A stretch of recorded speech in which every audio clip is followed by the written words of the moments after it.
Canyon for Walter Nachtigall looks like this.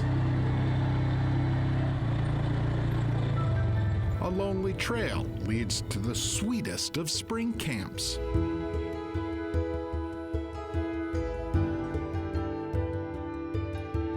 But there's always a spring snow to remind you it's winter.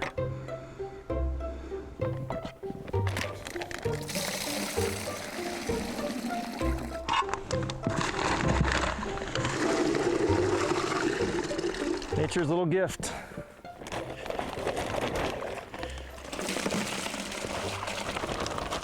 Nice and clean, crystal clear. The earth is kind of waking up. Now you're out here in the woods and you get to watch all the critters come back. You're here watching it unfold in front of you. And it is such a blessing to be able to enjoy it. You just tap it in, hang it, and then I just pucker it down so it's actually dripping in the bag. You can see here, 1, 2, 3, 4. So we've been tapping these almost 50 years.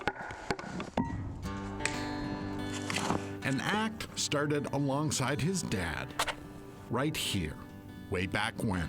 There we go, we got fire. In fact, the old evaporator still sits in camp. So does Walter's dad. Yeah, he loved making sugar, holy cow. Bud Nachtigall's picture, a perpetual reminder of what fires this family and this tradition. He used to love stoking the fire. Best dad I could have ever had. I got pretty lucky. So when this is going, I've got my own little oven. I can put Cornish game in there, and it's smoked and seared to perfection in about 12 minutes. I just progressively move from this pan to this pan, so you've always got 2 pans boiling. The last one I call Peter Pan.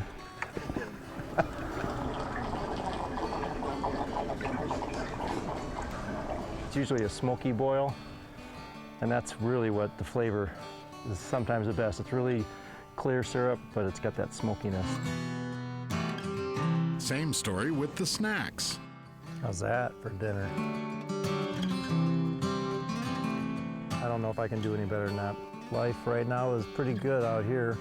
Yes, Walter loves this syrup and this lifestyle, but what he does with it, that might be the icing. So my favorite thing to make is the old fashioned, which I incorporate my maple syrup with.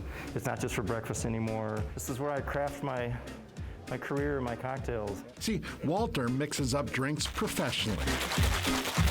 Been doing so for decades. He uses one key ingredient from camp. Can't even imagine how many drinks I've made over 35 years. A little heavier on this because of the tartness of the citrus. When you see the maple syrup against the frothy glass, it really kind of makes a nice touch. These are more of a craft cocktail old-fashioned. This actually has probably made me a better, relatable bartender because I have many people that come in and they're fascinated by the stories of the maple syrup. If I can teach somebody something that day as well, then that's a bonus. Walter's best-kept recipe revealed right here. It's a pretty simple one, not rocket science. Tea into a cup or whatever, and then hot concentrate. Just let it steep for a couple of minutes and you got goodness. Yep, sweet sap is the base. And then all of a sudden we started drinking sap, and it was like, I stopped bringing stuff to drink because that's all I would ever drink is just right out of the bag.